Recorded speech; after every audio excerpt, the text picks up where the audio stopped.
കേരള സർവകലാശാല സസ്പെൻഷൻ വിവാദത്തിൽ രജിസ്ട്രാറെ പിടിവിടാതെ VC. Registrar ഔദ്യോഗിക വാഹനം അനധികൃതമായി ഉപയോഗിക്കുന്നു എന്ന് വി.സിയുടെ വിലയിരുത്തൽ. വാഹനം പിൻവലിക്കുന്നതിലെ സാധ്യത പരിശോധിക്കുകയാണ് വൈസ് ചാൻസലർ. വീണ്ടും രജിസ്ട്രാർക്കെതിരെ വി.സി. രാജ്ഭവനിലേക്ക് നിർദ്ദേശം മറികടന്ന് അനധികൃതമായി സർവകലാശാലയിൽ എത്തിയെന്ന് ചാൻസലറെ അറിയിച്ചു. അതേസമയം രജിസ്ട്രാർ കെ.എസ്. അനിൽകുമാർ ഒപ്പിട്ട ഫയലുകൾ വി.സി. തിരിച്ചയച്ചു. ഡോക്ടർ മിനി കാപ്പൻ ഒപ്പിട്ട ഫയലുകൾ വൈസ് ചാൻസലർ മോഹനൻ കുന്നുമ്മൽ അംഗീകരിച്ചു. രജിസ്ട്രാർ തീർപ്പാക്കുന്ന ഫയലുകൾ മാറ്റിവെക്കാനാണ് വി.സിയുടെ നിർദ്ദേശം.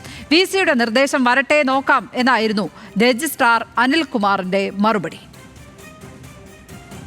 കൈകാര്യം ചെയ്യുന്ന ഫയലുകൾ ഒന്നും തന്നെ തുടർ നടപടിക്ക് വിധേയമാക്കണ്ട എന്നുള്ളൊരു നിർദ്ദേശമാണ് വി.സി. നൽകിയിരിക്കുന്നത്. വരട്ടെ നോക്കാം.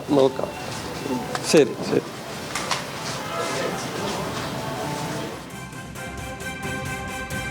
വി.സിയുടെ നിർദ്ദേശം മറികടന്ന് രജിസ്ട്രാറെ സർവകലാശാല ആസ്ഥാനത്ത് കയറ്റിയ സെക്യൂരിറ്റി ജീവനക്കാർക്കെതിരെയും നടപടിക്ക് സാധ്യത. ഹാൻസ് ജോൺ ചേരുന്നു വിവരങ്ങളുമായി. ഹാൻസ്, ഗവർണർ ഈ വിഷയത്തിൽ അയയുന്നു എന്ന് പറയുമ്പോഴും വി.സി. മുറുകുന്ന കാഴ്ചയാണ് കാണുന്നത്, അല്ലേ?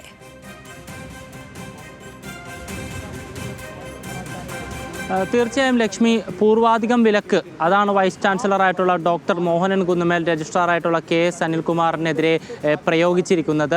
നമുക്കറിയാവുന്നതുപോലെ തന്നെ കഴിഞ്ഞ ദിവസം സർവകലാശാല ആസ്ഥാനത്തേക്ക് വിലക്കുന്നു, അതിനുശേഷം ഫയലുകൾ പരിശോധിക്കുന്നതിൽ നിന്ന് വിലക്കുന്നു, ഈ ഫയലുകൾ പരിശോധിക്കുന്നതിൽ നിന്ന് വിലക്കുന്നു, ID സസ്പെൻഡ് ചെയ്യുന്നു. തുടർന്ന് ഇപ്പോൾ കഴിഞ്ഞ ദിവസം അദ്ദേഹത്തിൻ്റെ ID പുനഃസ്ഥാപിച്ചെങ്കിലും ആ ID മുഖാന്തരം അയച്ച ഫയലുകൾക്ക് ഈ ഫയലുകളുടെ നീക്കം പൂർവാധികം വി.സി. നിയന്ത്രണം ഏറ്റെടുക്കുന്നു. അതിനോടൊപ്പം തന്നെ പേപ്പർ ഫയലുകൾ അയച്ചത് നിരാകരിക്കുന്നു. തനിക്ക് രജിസ്ട്രാറായിട്ടുള്ള കെ.എസ്. അനിൽകുമാർ അയക്കുന്ന പേപ്പർ ഫയലുകൾ മാറ്റിവെക്കാൻ നിർദ്ദേശം നൽകുന്നു. അതിനോടൊപ്പം തന്നെ തനിക്ക് നേരിട്ട് അടിയന്തരമായിട്ടുള്ള ഫയലുകൾ അയക്കാൻ ജോയിൻറ്റ് രജിസ്ട്രാർമാർക്ക് നിർദ്ദേശം നൽകുന്നു. അതിനോടൊപ്പം തന്നെ സർവകലാശാല ആസ്ഥാനത്ത് പ്രവേശിക്കാതിരിക്കാനായി സെക്യൂരിറ്റി ഓഫീസർമാർക്ക് വൈസ് ചാൻസലർ നിർദ്ദേശം നൽകുന്നു. രജിസ്ട്രാറായിട്ടുള്ള കെ.എസ്. അനിൽകുമാർ പ്രവേശിക്കാതിരിക്കാനായി. അങ്ങനെ പൂർവാധികം വിലക്ക് കൽപ്പിച്ചുകൊണ്ടാണ് ഇപ്പോൾ വൈസ് ചാൻസലറായിട്ടുള്ള മോഹനൻ കുന്നുമ്മൽ പ്രവർത്തിക്കുന്നത്. അതിൻ്റെ അടിസ്ഥാനത്തിൽ തന്നെയാണ് ഇപ്പോൾ വാഹനത്തിലും അദ്ദേഹം കൈവയ്ക്കാൻ ഒരുങ്ങുന്നത്. ഔദ്യോഗിക വാഹനം അനധികൃതമായി രജിസ്ട്രാറായിട്ടുള്ള കെ.എസ്. അനിൽകുമാർ ഉപയോഗിക്കുന്നു എന്ന നിഗമനത്തിലാണ് വൈസ് ചാൻസലറായിട്ടുള്ള ഡോക്ടർ മോഹനൻ കുന്നുമ്മൽ എത്തിച്ചേർന്നിരിക്കുന്നത്.